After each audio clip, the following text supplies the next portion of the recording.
quand tu travailles dans un laboratoire, est-ce que tu as l'impression d'aider des personnes? Non. Donc les grains de beauté qui sont bizarres, c'est un vrai signe ou c'est juste... Alors ça veut dire quelque chose. Pendant les essais nucléaires qu'il y avait dans le Pacifique, on a enterré un genre de dôme avec tous les déchets entre guillemets nucléaires. Est-ce que le fait de mettre de la crème solaire tous les jours, ça peut t'éviter d'avoir un cancer? Alors Dites bonjour à Cléo.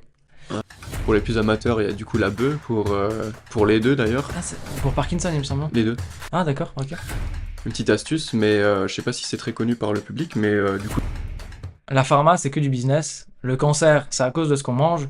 Et on nous flingue la santé pour nous vendre des traitements. C'est ce qu'on entend très souvent. Mais est-ce que c'est vrai? Aujourd'hui, je reçois Julien, diplômé d'un BTS en bioanalyse et contrôle, et scientifique dans une entreprise de pharma. Non, salut Julien. J'espère Salut. que tu vas bien déjà. Merci d'être venu.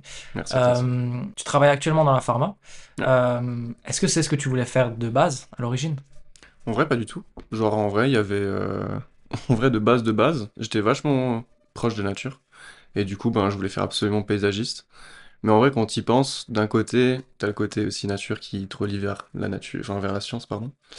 Et du coup, ben, en vrai, je pense que ça a été un petit truc, mais j'y pensais pas trop parce que je voyais ça comme pour les surdoués ou etc. Et c'était pas trop mon cas au collège. D'accord. Du coup, ouais, paysagiste, ça m'emballait énormément. Du coup, ben, je pense qu'en vrai, avec le temps, juste, du coup, je me suis dit, je vais au lycée, je vais tester. Et en vrai, comme ça m'est venu en vrai. Mais c'est vrai que quand tu y penses, quand tu veux, genre, j'étais vachement intrigué à chaque fois par la nature, etc. Donc, il y a ce côté un peu science aussi. D'accord, ok. Pas parce que le domaine de la pharma, c'est pas forcément où tu vas te dire c'est mon rêve quand je suis plus grand, Non, tout non, juste comme vraiment ça. pas. C'est plutôt le côté vivant, le côté, je sais pas, découvrir pourquoi est-ce que ça pousse, de quel atome. Enfin, genre, bon, ça c'est un peu plus détaillé, mais je pensais pas à ça quand j'étais petit, Mais mais c'était un peu, t'avais un côté un peu, tu voulais comment dire, déconstruire les choses, apprendre comment les ouais, choses genre, fonctionnent ouais, voilà. dans la nature, et Comment après ça ça s'est un pousse, peu qu'est-ce qui projeté. fait, ouais. D'accord. Les animaux aussi, comment ça vit, pourquoi ça réagit comme ça, etc. Ah, ok. Pour les personnes qui connaissent pas trop le domaine de la pharma, est-ce Mhm. que tu pourrais expliquer en gros c'est quoi de travailler dans des laboratoires ou dans le domaine où tu travailles? Je pense qu'on se l'imagine bien. Je pense, genre, c'est toujours très carré, propre, tout est vraiment arrangé pour que juste t'aies besoin de bosser, quoi, entre guillemets. Mhm. Mais il y a vraiment une côté communication et organisation qui est beaucoup plus grande que le travail en soi que tu fais. Je pense que si tu prends une journée, genre, t'auras à peu près 4 à 5 heures, tu fais pas vraiment un travail, mais juste tu t'organises et tu parles. Ce qui paraît Ah, ok. ridicule, mais Moi, je m'imagine comme quelque chose de millimétré. ouais. Chaque minute de ta journée Enfin, en soi, est organisée, quoi. c'est un peu le cas, mais c'est En juste, laboratoire, une ouais, fois que voilà. t'es en laboratoire. Ouais, voilà. Mais sinon, il y a énormément de préparation. Donc t'es pas toujours en laboratoire. Non, non, non, non, bien sûr que non. Bah, du coup, on a bien sûr le côté, bah, du coup, on analyse, on prend des échantillons, etc. Mais on a aussi tout le côté, ben, du coup, il faut aller sur nos ordinateurs, regarder sur du coup, les logiciels qu'on a, et regarder ce qu'on a comme résultat, et les transcrire, entre guillemets, d'une manière à ce que le customer, le client, ouais, ben, veut vraiment comme data, quoi, D'accord. comme info. Enfin, le client, donc c'est l'entreprise intéressée par les recherches menées en laboratoire. Ouais, enfin, dans le domaine où moi je suis exactement, c'est plutôt genre on reçoit des domaines, enfin des projets de recherche et ils nous demandent d'analyser beaucoup, beaucoup de certaines choses qui font que à la fin le médicament il soit publié entre guillemets sur le marché. Une autre question que je me posais, que je trouve intéressante, c'est quand tu travailles dans un laboratoire, est-ce que tu as l'impression de, peut-être pas sauver des vies, mais comme un médecin, par exemple, d'aider des personnes? Non, nullement. Alors c'est vraiment je pense beaucoup de gens aimeraient, enfin font ce job plutôt par rapport à ça, mais en vrai tu l'oublies et très vite, beaucoup trop vite. D'un point de vue en fait t'as vraiment bon. En général, ça se passe bien, mais t'as quand même un stress qui est relativement présent parce que, ben, en fait, j'ai genre des deadlines et du coup, ben, ce qui fait que, bon, enfin, t'es obligé d'avoir du stress, quoi. Genre, tu peux pas, et du coup, tu penses pas vraiment à ce que ça peut apporter, mais plus à finir la chose pour que, ben, justement, le customer soit heureux. Mais tu oublies que derrière, c'est en fin de compte pour sauver des vies, enfin, pas toujours pour sauver des vies, mais pour arranger des vies. Mhm. Bon, tu peux aussi en sauver, et voilà.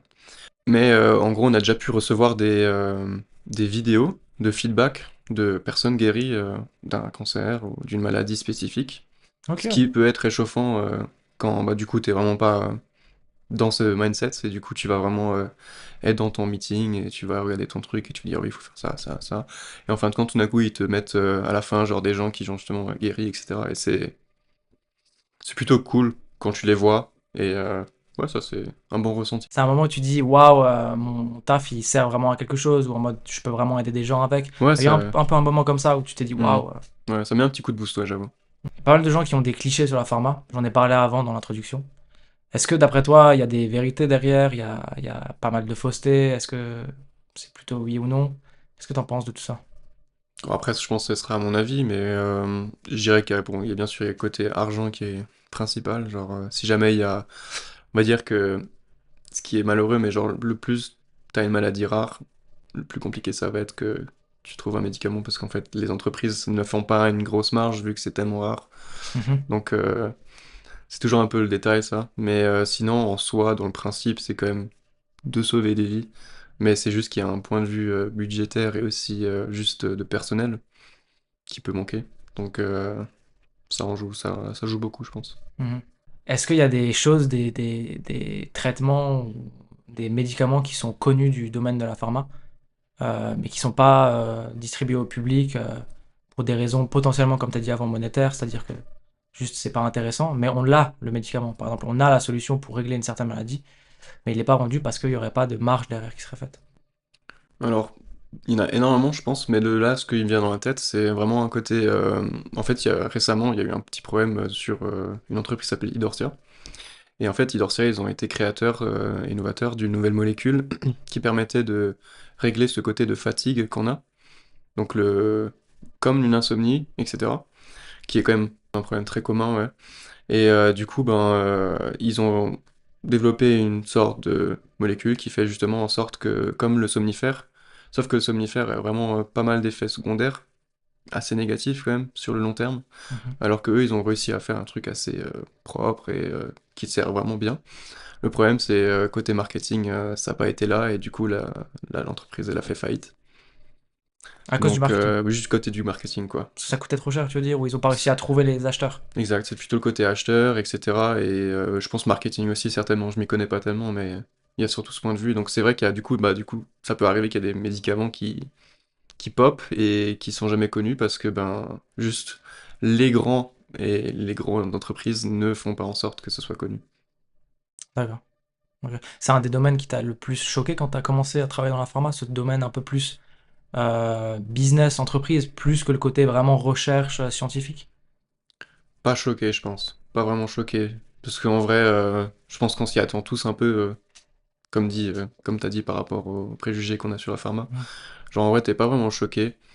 Mais tu comprends par contre un peu mieux certains points, pourquoi est-ce que les pharma ne font pas peut-être certains médicaments, etc. T'as plus de points de vue par rapport à ça, ouais. D'accord. C'est ce que j'ai vu.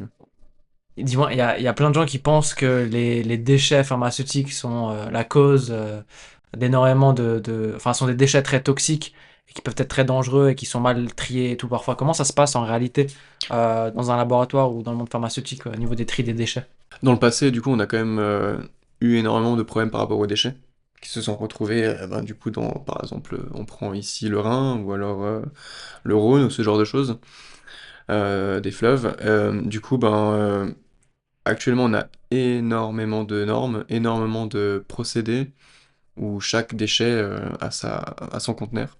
Que ce soit par exemple les aiguilles, qui sont séparées de par exemple un tissu qui a été mélangé avec une substance, à par exemple quelque chose qui soit basique, qui soit acide, pour éviter aussi certaines réactions entre chimiques, enfin entre produits chimiques, pardon.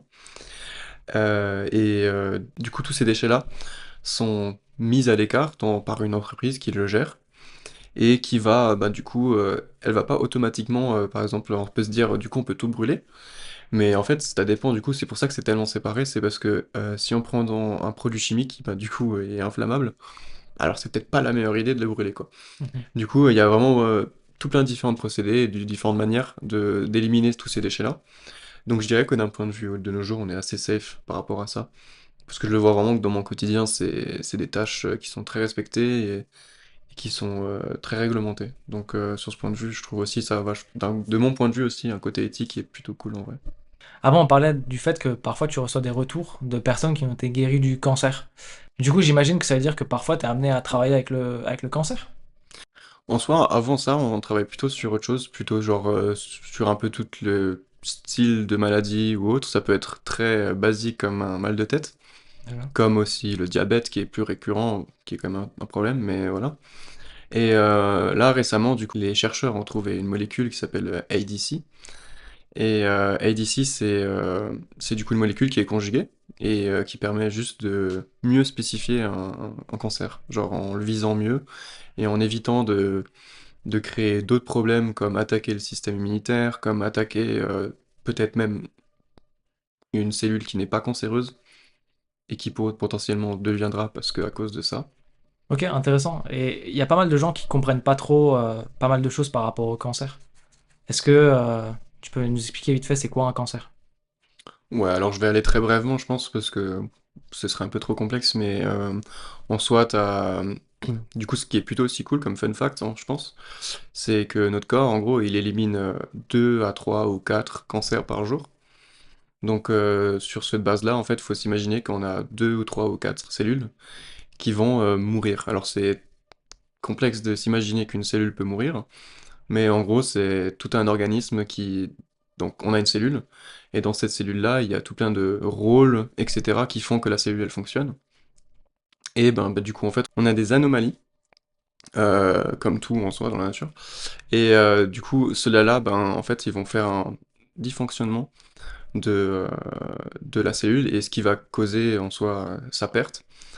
Et ces cellules-là, ce qui est très intriguant, c'est que en fin de compte, si par malchance ton corps, et du coup, je pense qu'on en rediscutera, mais est pas en forme ou a des problèmes autres, et ou est trop Affaibli? occupé ou affaibli, etc. Mhm. Bah, du coup, le problème, c'est que la cellule, elle va rester là, mais morte, avec du coup, alors, ce serait un peu bizarre de dire ça comme ça, mais il faut s'imaginer comme mort-vivant.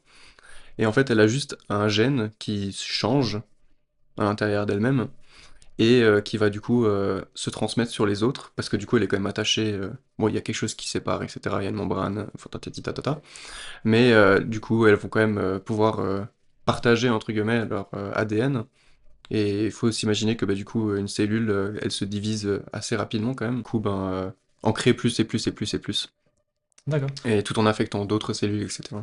Et il y a combien de temps de la première cellule morte au moment où tu vas commencer à avoir un cancer reconnaissable sur... Ça va super vite, Ah en ouais? vrai, ça va super vite, ouais. C'est juste que d'un côté microscope, ça serait horrible à voir, parce que du coup la division cellulaire, elle est extrêmement rapide, Mhm. mais d'un côté point de vue humain, c'est très petit, et en plus de ça, en général, c'est bien caché, et c'est plutôt à l'intérieur de nous, donc c'est pas un truc que tu peux sentir tout de suite. Mhm. En général, je pense que le cancer où tu le sentirais le plus rapidement, c'est plutôt au côté du cerveau, parce qu'en fait, ça te créerait une genre de petite boule, du coup, qui te ferait en sorte que, Une ben... tumeur? Non, mais du coup, t'aurais des dysfonctionnements du cerveau, quoi. D'accord. Enfin, ça, c'est ce qui arrive en général. Les gens, en général, ils s'évanouissent ou des trucs comme ça. Le cerveau, en gros, c'est ce qui est le plus facile à détecter si c'est déjà trop tard. Ah mince, ok, dommage. Ok. En général, si tu détectes un cancer par un effet, c'est déjà que t'es un Ah, peu ok, trop tard. ok. C'est plus bon, par des tests de routine ou par des... Des fois, on peut le ressentir aussi. C'est un peu bizarre, mais t'as ton corps qui te dit, attention, je me sens pas bien pendant un moment. Du coup, en théorie, toute cellule morte peut devenir un cancer. Elle le devient, ouais. Du coup, on peut avoir un cancer partout, j'imagine. Donc, En soi, ouais. il y a énormément de types de Mm. cancers qui sont même inconnus. Je Ouais. connais forcément les cancers du cerveau, cancer de la peau, Mhm. dus aux UV, etc. Est-ce qu'un cancer peut être hérité? Totalement, ouais. C'est, je pense, aussi d'ailleurs une manière d'avoir un cancer le plus simplement possible. C'est Juste la par façon la rapport... plus Ouais, répandue. ouais, la plus répandue, ouais. Par rapport D'accord. à... ben, en général, on a de plus en plus d'ailleurs aussi, qui est assez... Ce qui est plutôt malheureux à entendre, mais c'est genre le cancer du sein, Mhm. qui devient de plus en plus récurrent, et c'est quand même relativement... Alors, je dis pas, il y a beaucoup de cas isolés, mais en général, c'est plutôt génétique. Il y a beaucoup de, du coup, mères et filles qui se le transfèrent. Et bah, du coup, il n'y a pas vraiment de remède par rapport à ça. Alors, bien sûr, il y a des bienfaits qui font en sorte que ça peut aller mieux, mais il n'y a pas vraiment de... Malheureusement, c'est un truc qui se répand le plus. C'est pas le plus répandu, il me semble, mais à voir aussi sur Internet. Et concrètement, est-ce qu'il y a une façon de se protéger des cancers? Ouais, enfin, je pense qu'il y en a beaucoup même, je pense qu'il y en a énormément. Ben, je pense qu'on a déjà tous entendu dire nos parents, mets pas ton téléphone à côté de toi quand tu dors, ou ce genre de choses. En vrai, il y a Parce que déjà les ondes. ouais, voilà, les ondes, c'est déjà le premier truc, je pense, qui attaque le plus, parce qu'en fait, ça crée, alors vous le ressentirez jamais, mais, enfin, normalement, j'espère pour vous, mais c'est, en fait, on a des micro-vibrations, et ces micro-vibrations, ben, elles peuvent permettre des fois à avoir, si c'est trop continu, etc., à créer une perturbation dans notre corps. Que ce soit aussi par exemple les antennes satellites, genre les gens qui travaillaient dans ce domaine-là, etc., ben, ils étaient aussi plus touchés, ou alors si tu fais par exemple tout ce qui est radio, Le fameux IRM. ouais voilà, ce genre de choses, ben, c'est pour ça qu'on a une dose, entre guillemets, dose par an, etc. Après, là, il y a une différence. On parle d'ondes et de radiation. Il y a des choses différentes là, Mais c'est non? aussi des ondes qui sont émises. Une radiation est également une onde. C'est aussi une onde. Après, il y a plus de choses spécifiques, mais il y a une onde qui vient par là par rapport à ça. Par exemple, pour ça qu'on dit que le nucléaire ne passe pas à travers le plomb, parce que ben, c'est une onde qui ne peuvent pas traverser, entre guillemets, le plomb. D'accord. Du coup, en vrai, mis à part ça, mis à part les ondes, il y a le bienfait de, du coup, les aliments. C'est genre un truc qu'on réalise pas trop, mais en soi, il y a beaucoup d'aliments avec de micro-aliments, etc., qui font en sorte que ben, t'as un organe qui fonctionnera mieux, qui pourra mieux se protéger. En soi, par exemple, si tu prends l'exemple du gingembre, du citron ou de ce genre de choses, c'est super bien pour tout ce qui est système immunitaire. Et je pense que c'est un des meilleurs organes, entre guillemets, à viser, parce que c'est un peu complet. Mais bien sûr, si jamais vous savez que vous avez une génétique qui fait que ben, votre famille elle a plutôt eu des cancers du cœur, ou alors du foie, ou quelque chose comme ça, chaque aliment apporte un peu plus de bénéfices par rapport à ça. D'accord. Donc en gros, le gingembre peut améliorer ton système immunitaire et donc t'éviter d'avoir des cancers. Oui, clairement, c'est ça, ouais.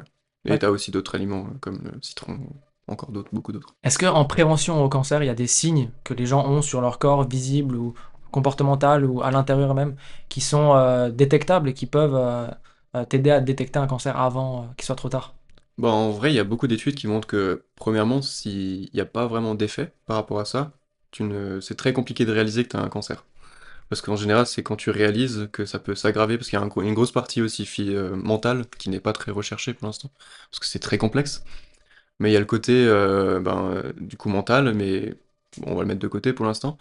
Bah, t'as des côtés où tu peux avoir des dysfonctionnements de l'organe qui est touché. Par exemple, je sais pas, t'as un cancer au niveau des reins. Alors malheureusement, si t'as un cancer des reins, t'auras probablement un cancer du sang.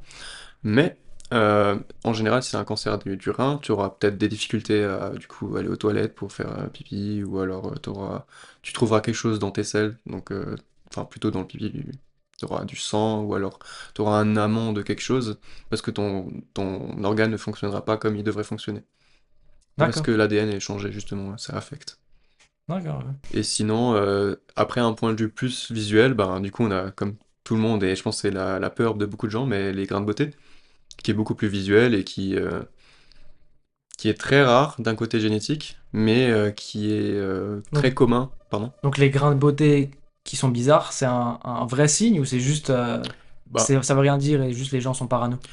alors ça veut dire quelque chose. Après, il y a eu une étude qui disait qu'on a à peu près 1 sur 200 000 grains de beauté qui est cancérigène, donc c'est très compliqué de savoir, parce que ben, sur notre corps, j'espère que vous n'avez pas 200 000 grains de beauté. Mais du coup, il y a un côté génétique, comme dit. Ben, ça se transmet entre mère et fils, etc. On a même aussi, d'ailleurs, dans le monde, il y a des parties du monde qui sont plus touchées par certains cancers que d'autres.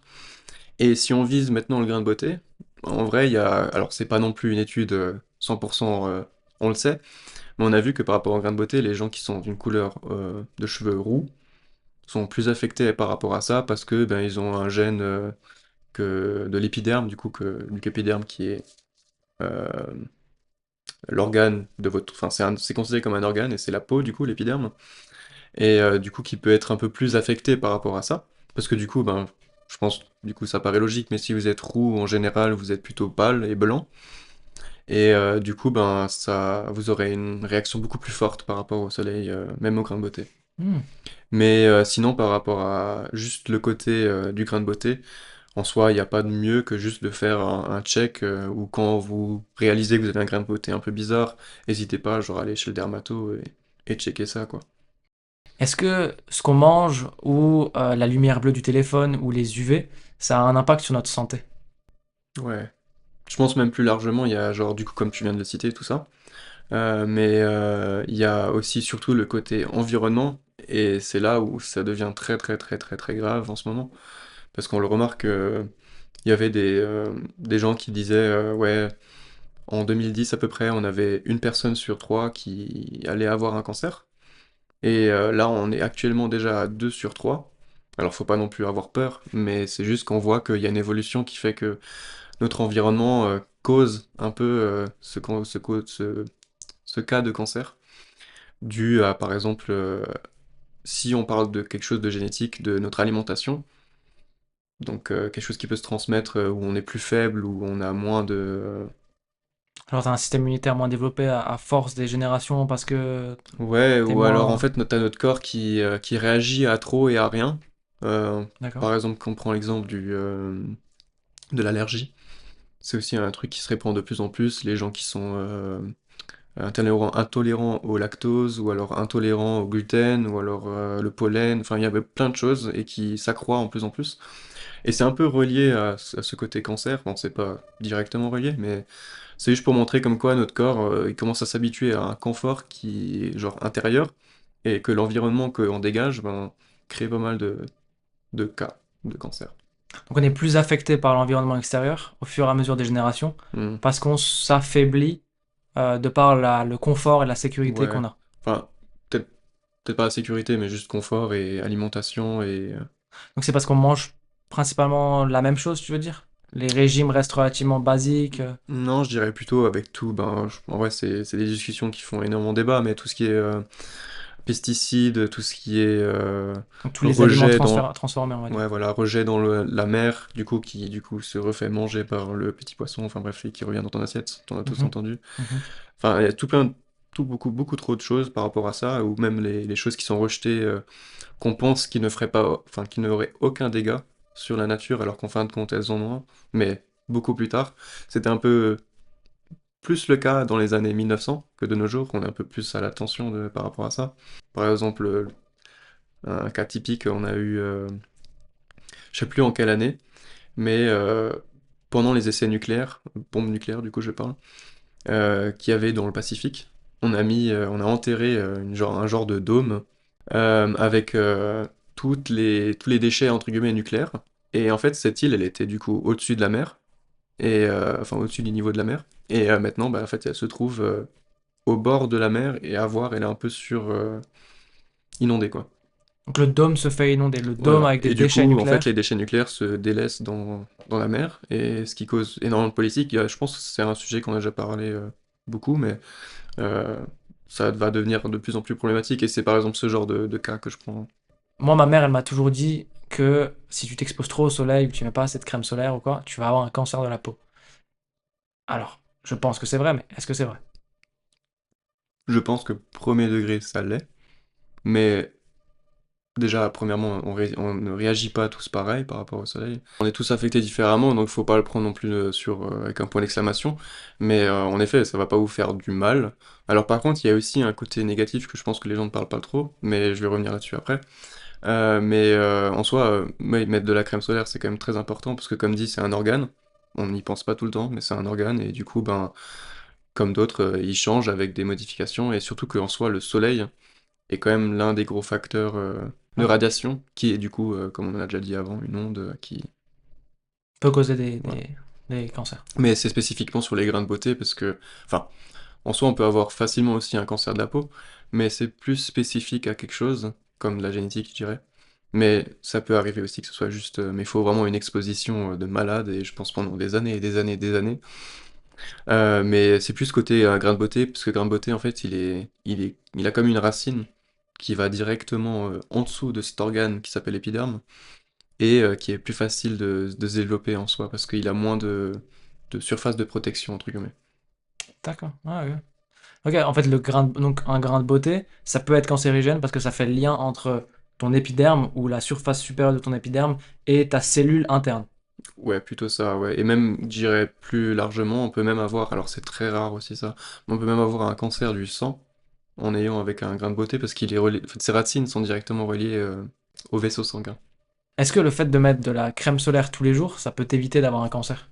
Alors, si on prend le cas que tu es du coup caucasien et que tu vis dans un pays où il y a vraiment beaucoup plus de contacts UV, peut-être pas, mais si t'es par exemple dans un pays comme, allez, on va prendre l'Europe en exemple, parce que j'habite là, mettre de la crème solaire tous les jours, c'est pas la meilleure idée parce qu'en fait, la crème solaire, elle ne vous permet pas de transpirer. Et en fait, ça bouche les pores, etc., qu'on a dans la peau. Et du coup, il y a beaucoup quand même d'études qui montrent que c'est pas la meilleure des idées parce qu'on peut en fin de compte avoir d'autres problèmes, alors bien sûr moins graves qu'un cancer, mais qui peut être évité parce que du coup, c'est vraiment à une forte exposition de soleil que vous pouvez avoir un cancer, et encore. Alors que avoir de la crème solaire toute l'année, 365 jours, il y a plus de chances que vous ayez un autre problème et que ce soit genre relié à des problèmes de peau du coup.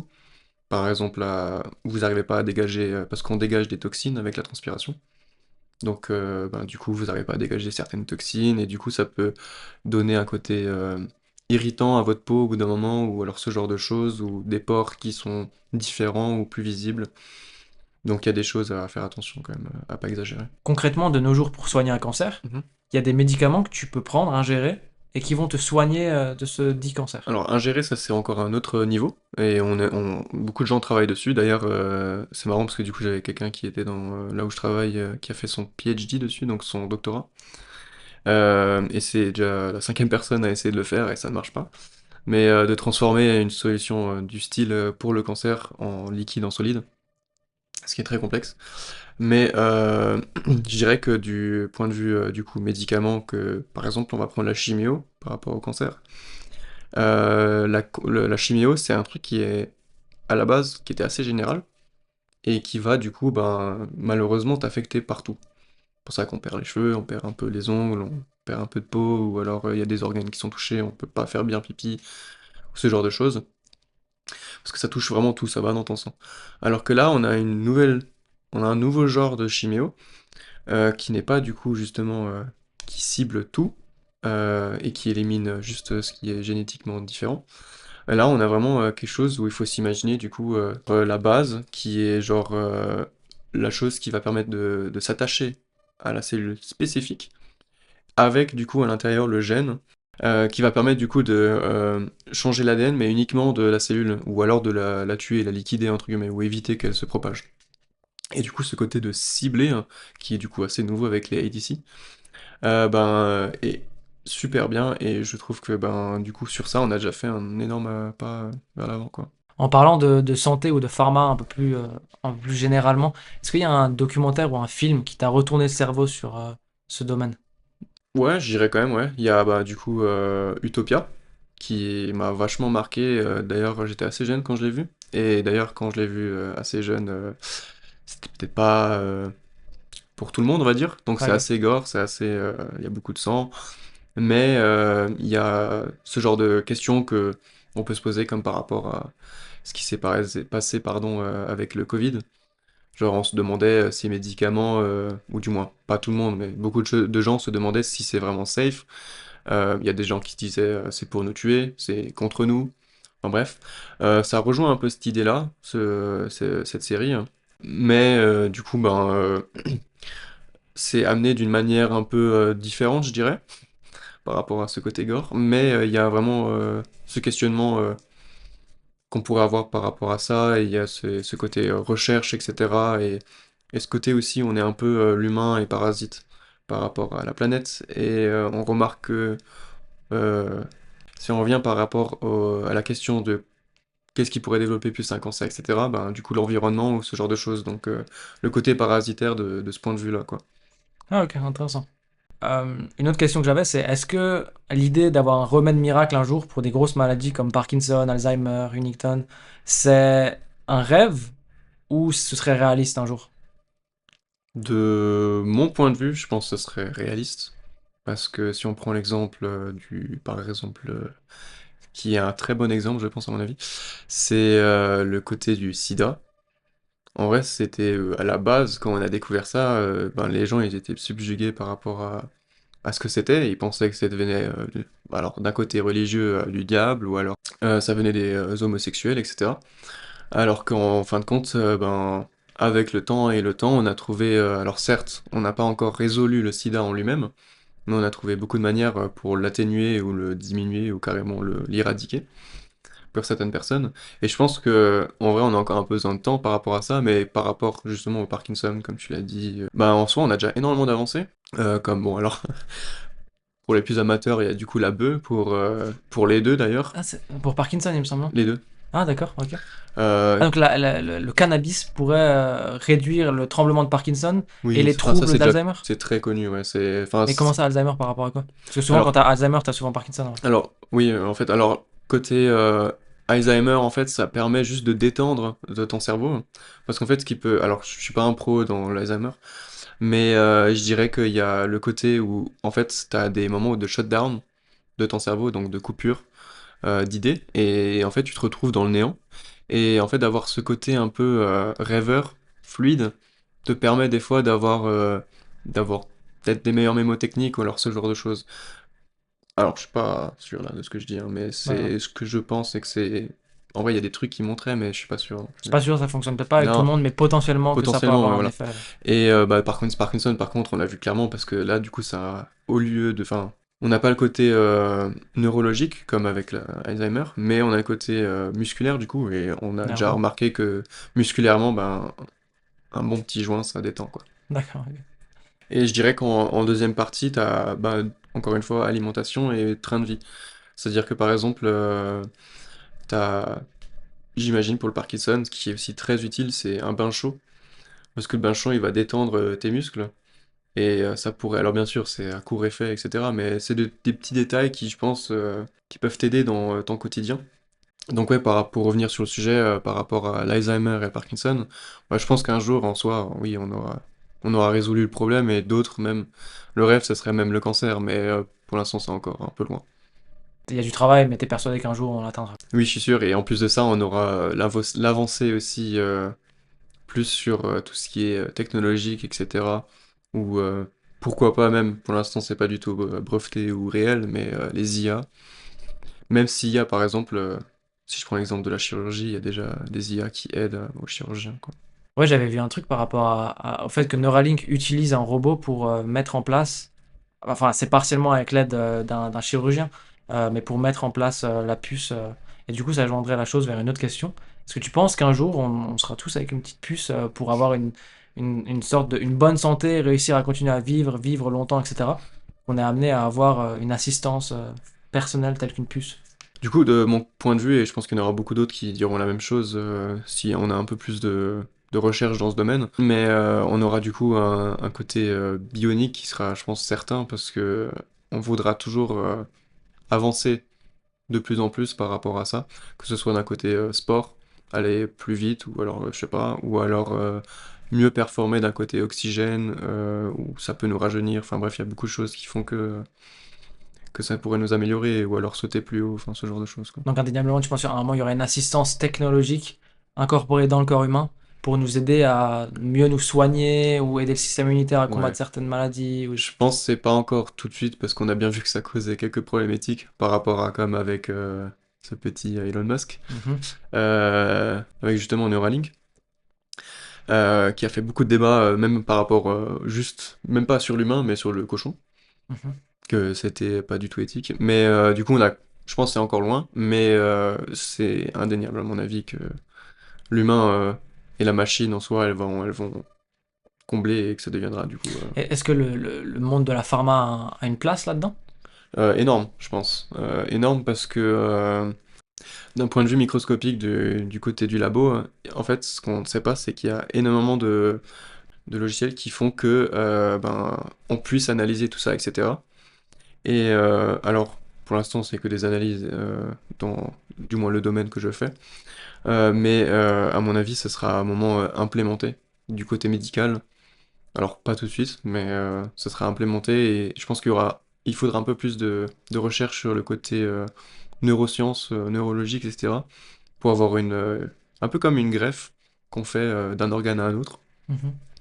que ça s'adapte bien, que notre corps réagisse bien, qu'il n'y a pas des refus. Alors, je sais pas comment ça se réagirait, un refus de bionique, mais voilà quoi. Tu vois, il y a des mecs comme Brian Johnson aux États-Unis qui a comme objectif de rajeunir à travers le fait de prendre 100 compliments par jour, avoir un suivi très tracé. d'un point de vue médical, Ouais. etc., vivent comme une machine presque au final pour essayer de rester jeune. Est-ce que tu penses qu'un jour, on sera tous obligés d'avoir cette approche-là pour pouvoir pour pouvoir être en bonne santé? J'espère que personne n'aura besoin de prendre 100 compléments par jour. Mais c'est sûr qu'on aura bah, du coup d'autres compléments qui feront peut-être un complément sur les 100, qui seront plus visés, etc. et qui seront plus utiles. Après, c'est aussi très intéressant le côté rajeunir, parce que c'est aussi une question qu'il a depuis très longtemps, je pense. Mhm. Bah, il y a beaucoup, beaucoup quand même qui n'arrivent toujours pas à comprendre, et je pense que ça va prendre. C'est une des questions, à mon avis, qui va prendre le plus de temps.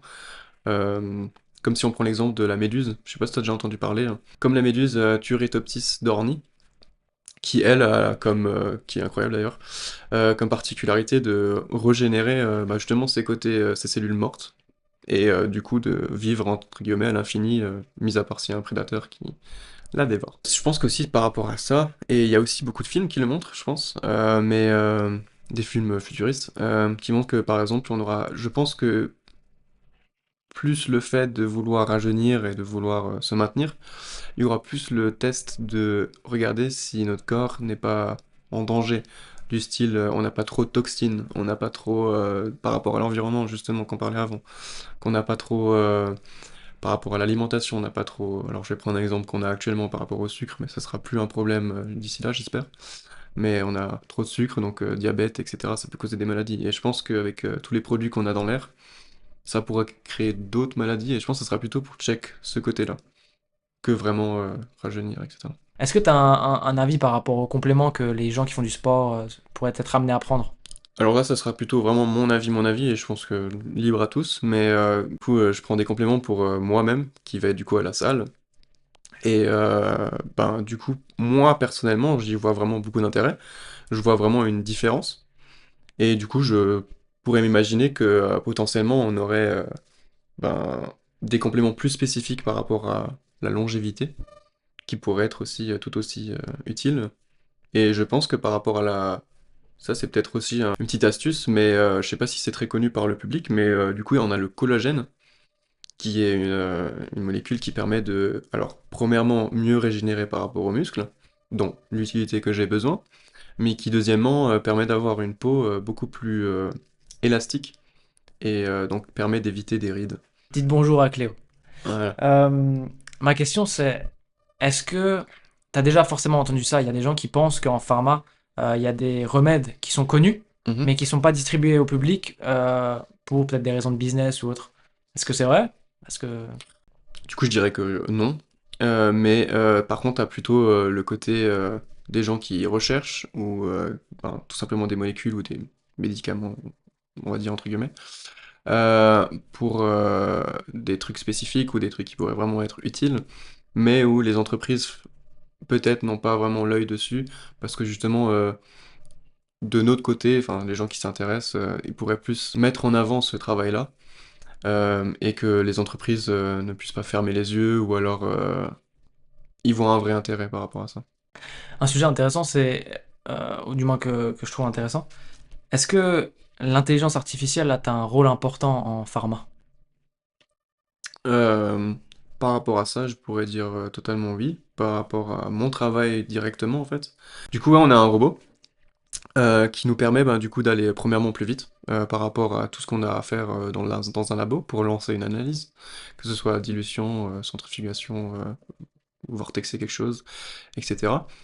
Et alors, bien sûr, c'est pas non plus l'IA la plus avancée, donc pour l'instant, elle a quand même besoin d'un programme qui la démarre et qui lance la chose, mais elle a un côté où elle doit quand même, enfin, elle doit quand même, elle réfléchit sur le fait de est-ce que ça c'est vide, est-ce que ça c'est plein, est-ce que, Elle doit faire une décision, prendre une voilà, décision. est-ce que le bras, enfin, du moins, le bras il doit se déplacer par exemple à la poubelle, et il doit s'arrêter dans la poubelle, etc. Donc il y a un côté programme, mais il y a aussi un côté un peu plus IA qu'on essaye de développer, mais qui pose aussi un problème dans les entreprises actuellement.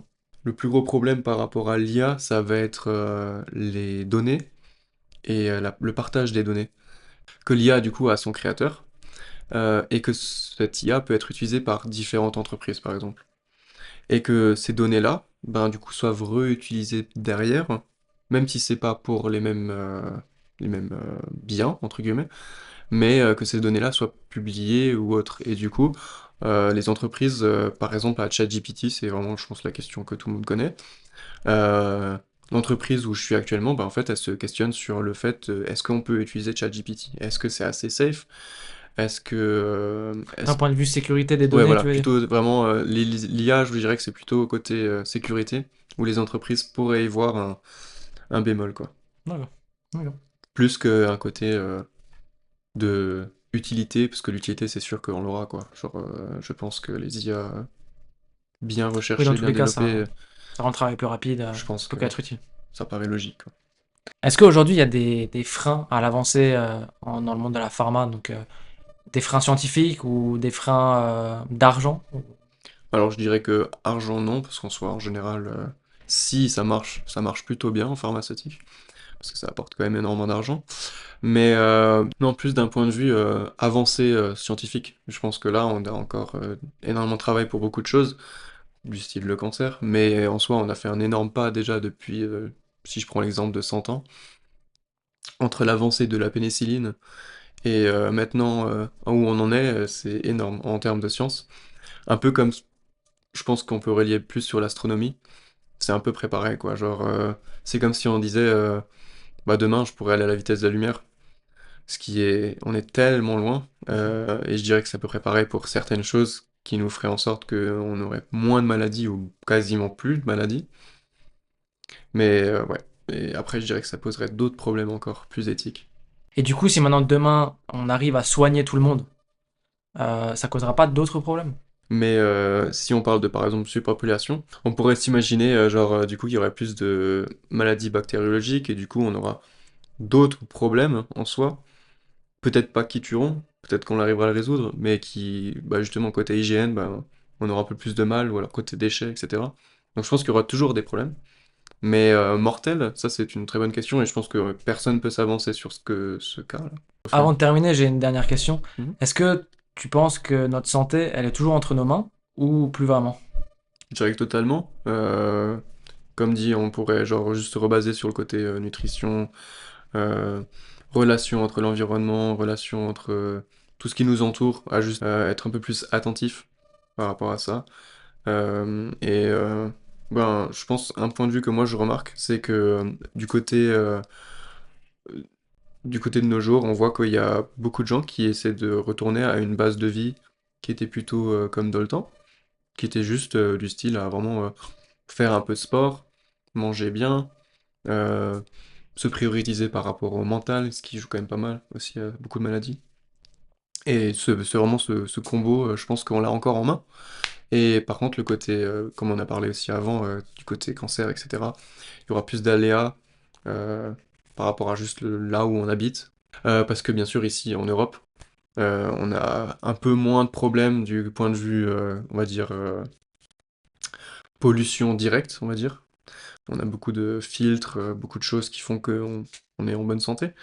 Il y a beaucoup d'endroits dans le monde qui sont plus polluants que d'autres, où il y a beaucoup moins de normes dans certains pays, quoi, qui font que les pays en général en développement sont plus touchés par rapport à ce genre de choses, quoi. Merci Julien. Service, Antoine? Merci d'avoir regardé. On se voit dans le prochain. Ciao, ciao.